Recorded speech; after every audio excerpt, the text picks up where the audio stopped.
Salut, bienvenue dans ce nouveau cours de la langue Imba.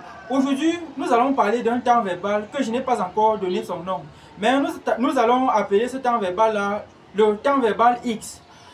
Aujourd'hui, je vais donc décrire le temps verbal X. Ça existe dans la langue Imba. Et ce temps verbal X-là, ça permet d'exprimer des actions et des événements qui se produiront avant que une autre action prenne le relais ou bien avant qu'une autre action prenne le relais.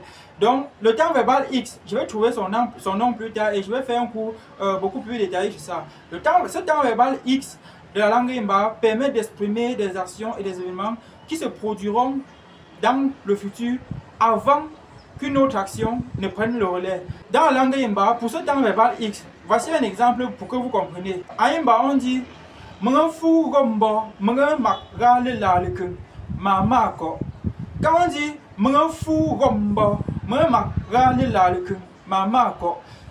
si je traduis ça en français, ça signifie j'aurais fini de préparer, maman rentrera. Sauf que l'action préparée que je vais faire là va d'abord s'exécuter avant qu'une autre action prenne le relais, toujours dans le futur.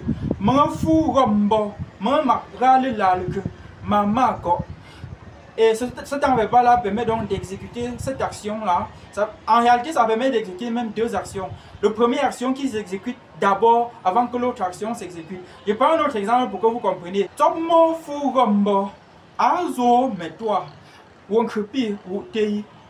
Je répète.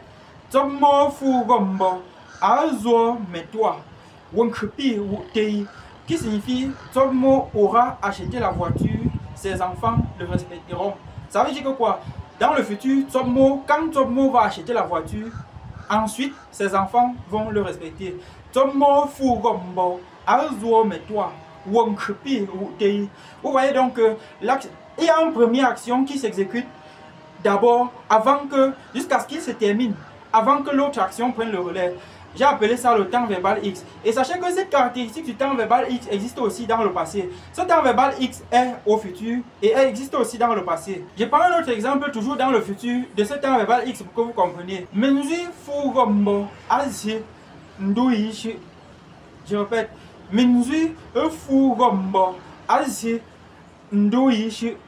Qui signifie la femme aura accouché, son mari viendra. Ou la femme aura déjà accouché quand son mari viendra. Si ce temps verbal X là existe aussi, ça a aussi une autre forme dans le passé. Donc ça existe au futur et au passé. Plus tard, je vais trouver un nom pour cela. Aujourd'hui, c'était tout simplement pour faire un petit clin d'œil sur ce temps verbal que je suis en train de travailler sur ça, mais que je n'ai pas encore trouvé son nom. Voilà, c'est tout pour aujourd'hui. On se dit à très bientôt dans un nouveau cours. Bye!